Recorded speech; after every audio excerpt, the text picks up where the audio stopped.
Bonjour, on a tout au Balandakabiso, sur le plan international, partout aux Zomébino, on est au Canada, on est à Paris, on est à Nouvelle-Zélande, on est à Belgique, on est à Moscou, pourquoi pas en Allemagne, États-Unis d'Amérique, sans oublier en République démocratique du Congo, où il y a Bino Messana, comme d'habitude, président Kennedy, on a bien Kabila au pouvoir, et puis on a consisté toujours en arrestation immédiate.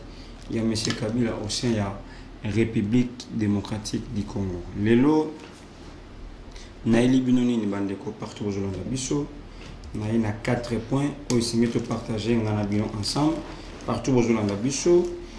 Premier point, c'est l'accusation. Il y a un homme d'affaires où il a accusé Kabila. Ndenge Kabila a Botola qui est diamant naïe. Il y a 1 milliard de dollars américains.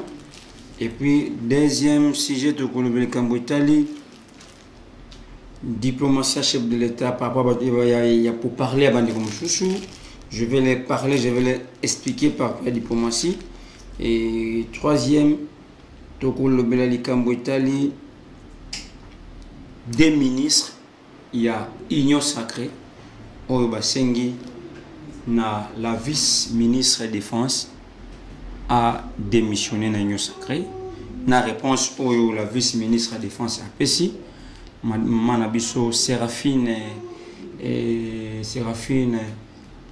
Kiloubu. Réponse au Pessi. Il y a Bandeko, Pessi na Bandeko, il y a Ensemble pour la République. Et puis Togolobé Italie. Dossier Matamponyo Mukangalonzo, pourquoi repoussango le 16 Yamwa Oyo, Togolobelango, puis Togolobelape, Makambo Italie 2023. Est-ce que 2023 il y aura les élections ou élections égosales les matins? Ngalabino Togolobelango Awa. Merci beaucoup. Nous avons tout au sur le plan international, partout où ils ont mis. Lelo, na ina partagé ni na bandeko partout bozolanda biso eza pasi na mawa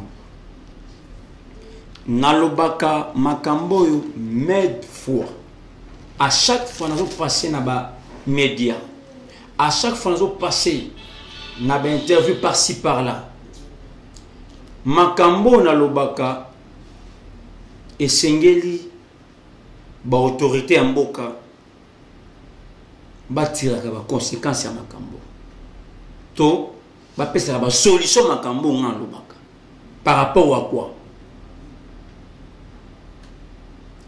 to mona Kabila na mboka oyo a dirigeant mboka oyo pendant 18 ans 18 ans en règne 18 ans de Kabila 18 ans. Ce qui totali Bila Kabila. Bila na ezaki Tiweri. Tiweri. Vol. Nabi Tiweri. Vol. Wana Bila ya 18 Kabila. Likambo ya diamant ya 1 milliard oyo. Il y a de cela 4 ans que moi j'ai parlé même en diamant. Nga. Il y a de cela 4 ans le même en diamant. Et aussi la biso pas si ming na motema komona. Na ba dossier nyonso mabe Kabila sala. Eza ba dossier oyo même justice ako tarder na ngote. Kutu ba dossier ya grave. Ah, est-ce qu'on a zali commis à dresser na homme d'affaires wana mkolo diamant au Kabila botola diamant na. Ba dossier pour qui a grave eza ya makasi. Tout le monde a clair dans ba dossier. Ba dossier wana ba tout baza sima ba dossier on ezali communauté internationale, précisément Union européenne. Union européenne.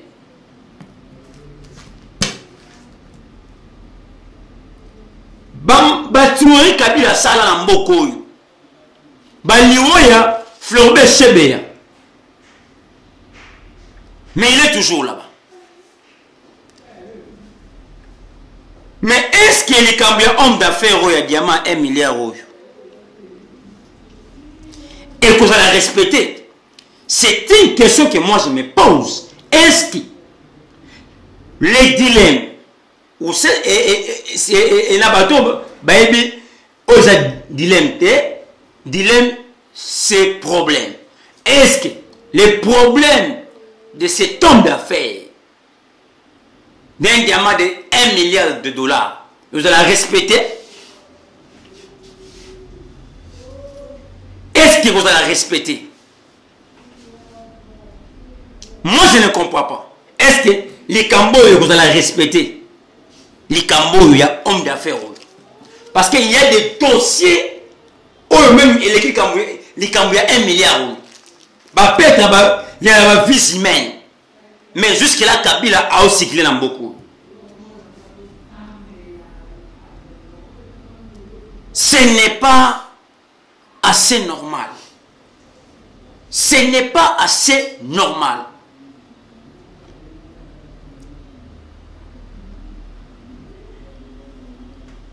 Quelqu'un si moutou a commettre ma bé, a commettre crime, azali obligé ya ko répondre na ba crime na ye. Peu importe le niveau ya moutou wana bandeko. Vous avez commis les mal, vous devez y répondre na ba mabe na bino oyo bino bosala.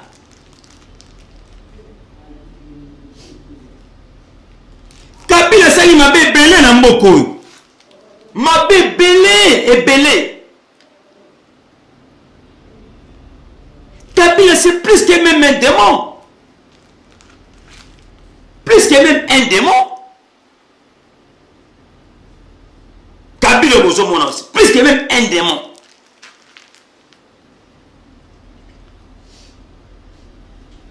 Combien de gens Kabila moment en Mboko? Combien de massacres Kabila a ça dans Mboko? Et si aujourd'hui, moi personnellement, je suis en train de demander l'arrestation immédiate à M. Kabila, je sais pourquoi, je connais pourquoi je suis en train de demander son arrestation. Mais pourquoi?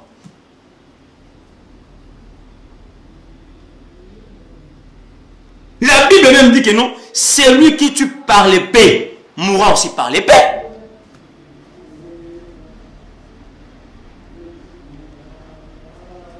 Et vous pensez que ma famille ou Kabila Boma, c'est la rakimia, c'est la galaise. La vie humaine est sacrée. La vie humaine est sacrée. Ne connaissez diamant 1 milliard. Mon frère, en tant qu'empaka,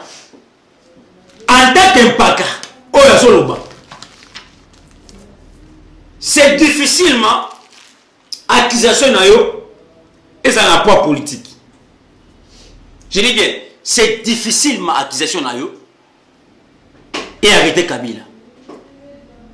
Parce que nous avons des dossiers ici. Oh non, Kabila. Perdre ma vie humaine.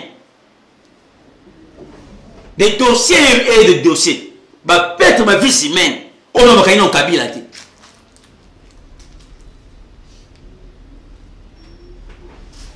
Yo kanisi kendenge toza boye, surtout personnellement nga boye. Na sepela na Kabila. Ngai ezali ko senga na main noire. O ezali ko retenir Kabila toujours. Je vous dis, il y a une main noire. Il y a un groupe, il y a Union européenne. Oh bon, c'est là-bas, Géouana. Pour l'arrestation à Kabila. Na ko senga na ba américain. Kabila ingaki akoisa shit na bango na monde entier. Mais en récité. Azabe na bomo. Azo collabore toujours na asiatique. Bien que va décider. Premier pays puissant au monde. Kabila bozomona c'est un danger permanent pour le monde. Donc 5 na bino américain. Beaucoup de dossiers iraniens vendus dans le Pakistan, vendus dans l'Iran, dans la Chine. Beaucoup de dossiers na ba tuerie 59 fausses communes. Nyosona beaucoup de yango botia na table comme ça Kabila a la jugé. Comme ça, Kabila a la jugé.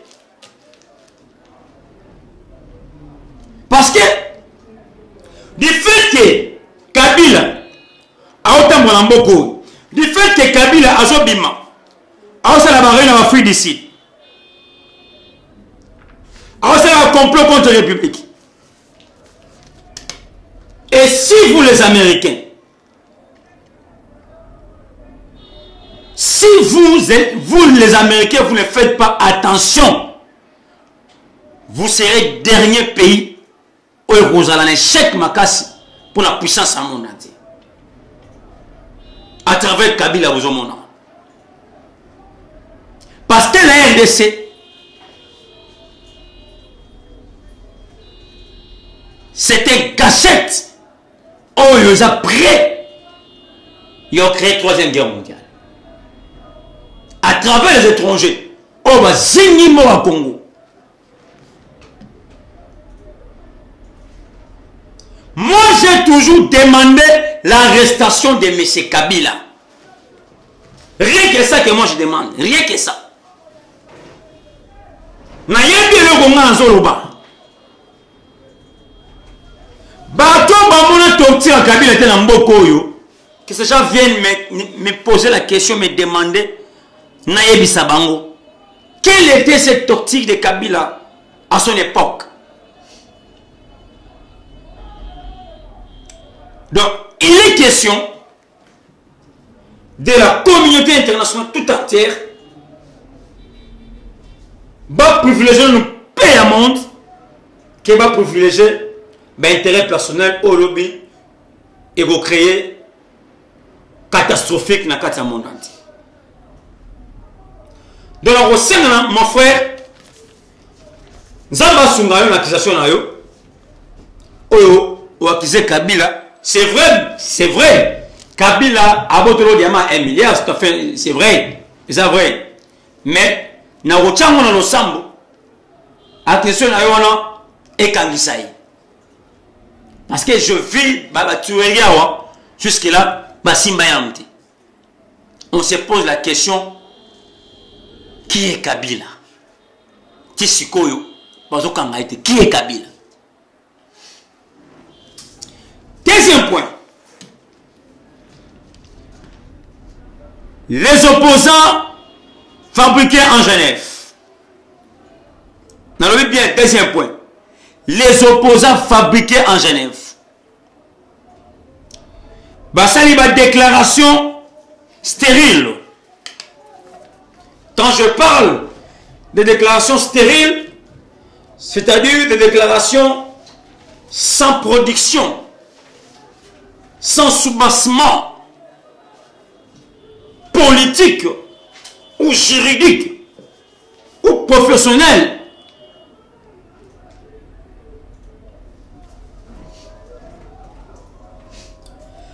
Ses opposants mallettes, depuis 18 ans, il y a Kabila, le Congo avait perdu son sens de la diplomatie extérieure Yambok. Pourquoi je le dis? Pays est beaucoup plus basé sur les plans diplomatiques pour que le pays ait marché bien. Pour un pays qui était en isolement, il fallait une haute diplomatie au niveau de la haute autorité pour remettre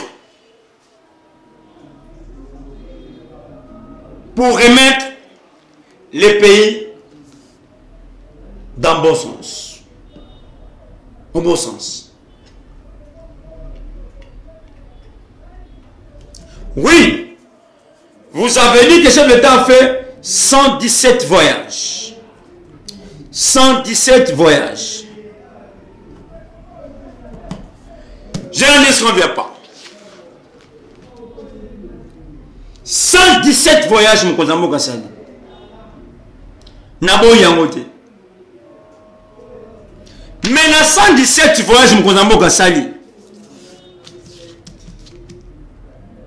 Est-ce qu'il y a une opposition mallette? Beaucoup ont le courage de Koloba, Makambo, ou ya salité. Dans 117 voyages. C'est de la mauvaise foi. Oh, je dis bien, c'est de la mauvaise foi. Je sais que Zabino Batou, Botindi, Bajani a un père, Babim Sanzembo Moko Ezali, non fondé. Non fondé. Et ce n'est pas leur faute.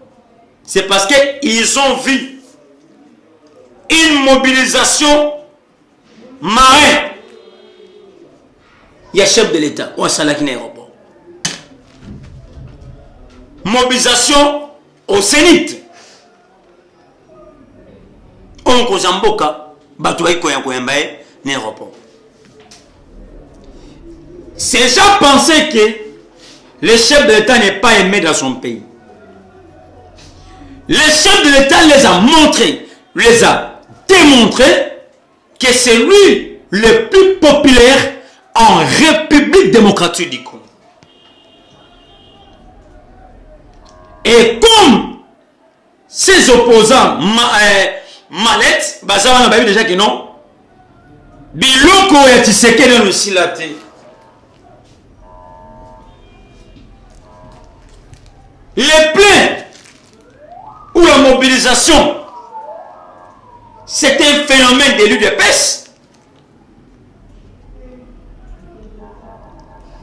C'est une incarnation que Tshisekedi a laissé à nous, pressement à Augustin Kabou et à Monabouté, pressement à Jean-Marc Kabunda Kaboun, pressement Nabatu Nyon Soleil de Pes.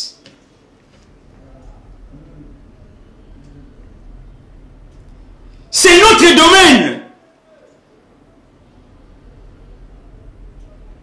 Ne soyez pas surpris. Ne soyez pas étonnés. C'est nous la rue. C'est nous la popularité. Ce n'est pas une affaire d'aujourd'hui. C'est une affaire déjà de très longtemps. Non. Et c'est quand même, tout comprendre Makambu. Ce que comprendre Makambu, c'est que vous me retirez la politique, vous l'avez dit, c'est qu'il faut voir la banda. Pour qu'on peut arrêter.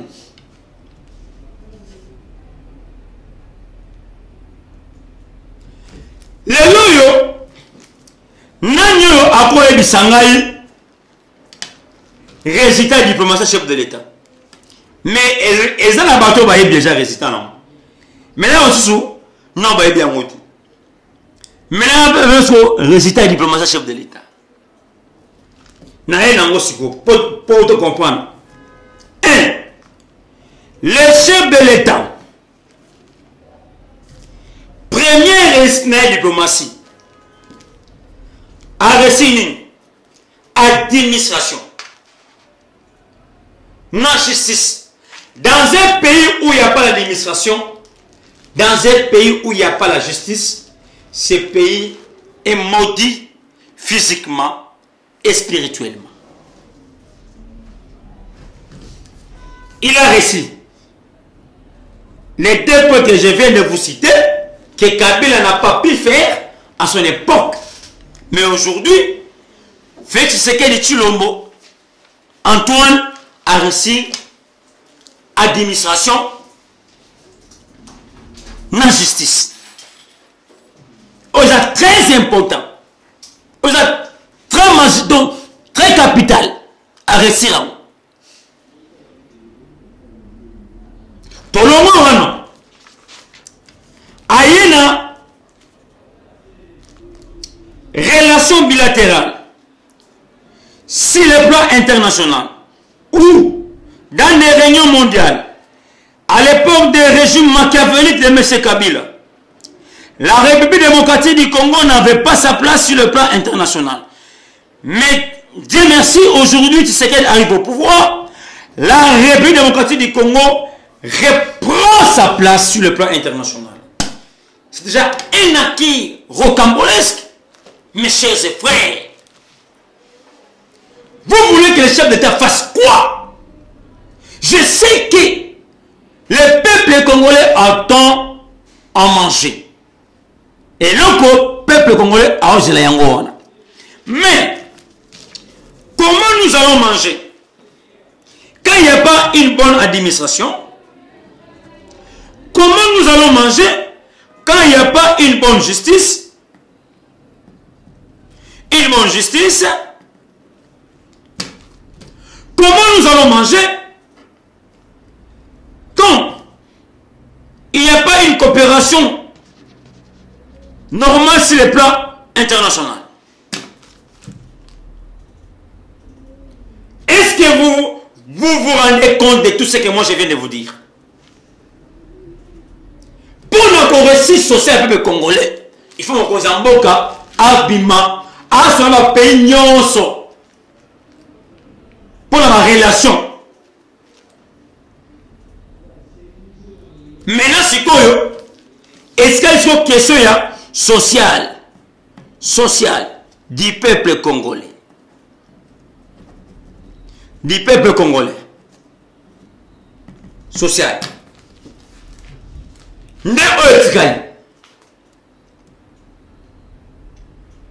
Social n'est-ce que le peuple congolais? Il faut se noter. Il faut se mami ou tapo. On dit maman comme Kozamboka à Osalate. N'a pas si nous, exemple typique au Kabila Salate pendant rien à 18 ans.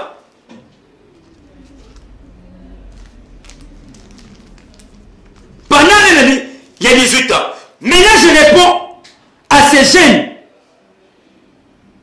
instrumentalisés par un groupe d'individus. Ces jeunes, nous sommes dans un pays d'état de droit. Le président de la République n'est pas un dictateur. D'ailleurs, nous devons féliciter le chef d'État pour l'instant. C'est parce que à élire ce système, il y a liberté d'expression, mais dans un bon sens, pas dans un mauvais sens.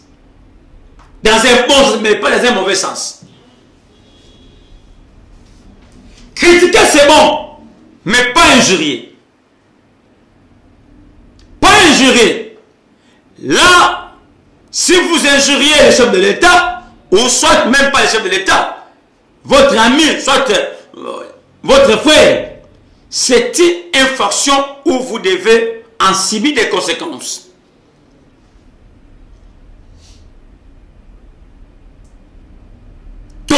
que vous avez été toujours tribal et c'est que nous sommes en train de chercher de mettre fin pour la tribal. Oyo, bolé sur l'amboko. Nasendi na peuple congolais.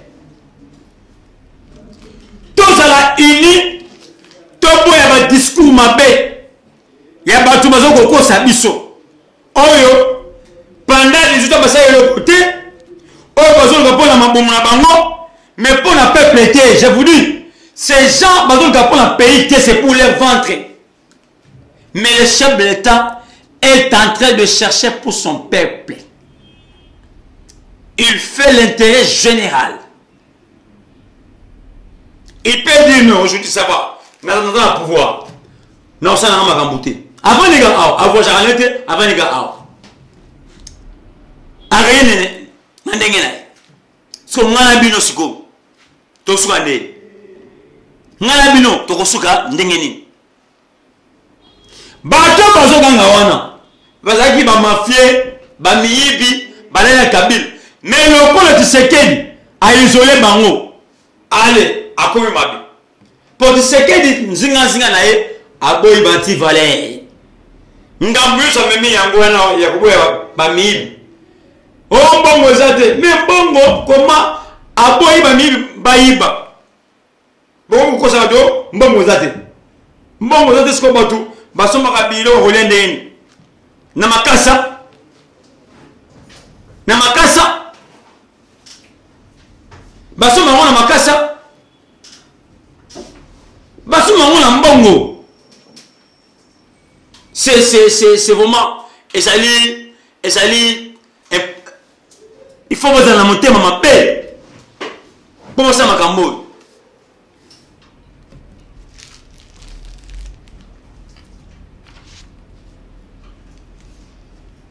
Chéribin Okende na Véronique Kilumba balobi boye pona bango si il arrivait une rupture, quand on parle de la rupture on sous-entend d'une séparation. La rupture c'est-à-dire séparation, la séparation. Ils ont dit si il arrive une rupture entre le président de la République et le juif zambien Moïse Katumbi. Bango basengi na ba ministre na bango kutu bazo démissionner basengi pe na la vice-ministre de défense maman na biso Séraphine Kilubu Katuna a démissionné. Mais Yuka répond à maman wana. Alobi, je ne trahirai jamais le chef de l'État et je ne respecterai jamais les mots d'ordre où ils en pour mon côté. Le chef de l'État Azali Kosala Msala Kitoko et puis Azali Moko Nabiso dans le Seigneur. Lana langage à maman Nabiso Séraphine. Azali la vice-ministre de la Défense. Aboyi modo de ma bête. Yaba Véronique Kilumba na Chéribin Okende Oyo Azali. Chéribin Okende Azali ministre à transport. Véronique Kilumba Azali vice-ministre ya santé. Vice-ministre santé. Mais maman la Séraphine Aboyi makambo wana. Alobi ngana encore tabiloko wana te. Afin voir na bato que non moment to komi et ça moment ya rupture et ça moment to sangani biso surtout pour la servir nation. Ce n'est pas pour la servir individu. Ma benyo so bango bazo mon pas chef de l'État to ndambunyo so on kozambo quand même parce que chef de l'État a boyi banti valeur simanaye. Bango baza bato baute pas Kabila. Bato nyoso baute pas Kabila. Baza bato ba yabana ko yibana caisse à l'État. Bazo so ba immeuble bato ba mapangu na mbongo ya l'État. Mais mon cousin mboka boyi biloko wana régime oza régime ya kalate régime ozali régime ya valeur non plus régime ya banti valeur ngambo nyonso mokonzi ya mboka amemi nde yango wana ngambu tu au chef d'état amemi nde yango wana tosengi na bato nyonso tu oyo bozo comprendre vision mokonzi ya mboka tosangana toaccompagner chef de l'état na vision na ye toaccompagner mokonzi ya mboka na oyo aza kosala pour que lobi Congo zwa alira malamu bandeko parce que soki bozo bloquer machine là je vous dis clairement les peuples congolais bakoza ba bénéficiaire au contraire bien vous allez ba bénéficiaire par mes amis ezali que non vie et bonga courant na mai ezala bien par ba bezara yango wana mais bino déjà bato bolingi mokonzi ya mboka ba vision na et que les liboso te bolinga toujours koyiba non le chef de l'état azam tabaja wana te le chef de l'état aye uniquement pour na kobongisa république oyo kufaki pendant 18 ans na régime machiavélique ya Kabila to sengi changement total. On a arrêté hier un milicien toujours au moment guerre oyo eza na est bato zo favoriser guerre wana toujours biso moko ba congolais. Comment un Congolais, il y a un étranger qui est à Kosio, à Pessombon, on dit mi, étranger à côté de la arme, à Boma, pour demander pour la bille en moko. Guerre à Est, on a, Bango Moko na Est, c'est bien. Moko Zamboka, Asali Nyonso, Asali tout, Azul à soldat, Azul Mandouk, à tout ici. Ce qui est solo, bino est solo. Boligny peine en boka wana na est wana. Pourquoi vous s'en sous? N'a d'étranger, n'a pas rwandais. Bino de bozo pesa ba rwandais kunwa ba ya kota. Il y a de cela 2 mois ton qui ne kota kuna. Mais ce que est-ce Goma et comme ya Bukavu. Mais c'est quoi ça? Bandeko, tout l'ingamboka. Tout ça fait un mboka moko. Tout le mboka mi baite ka moko yo. Tout linga mboka na biso.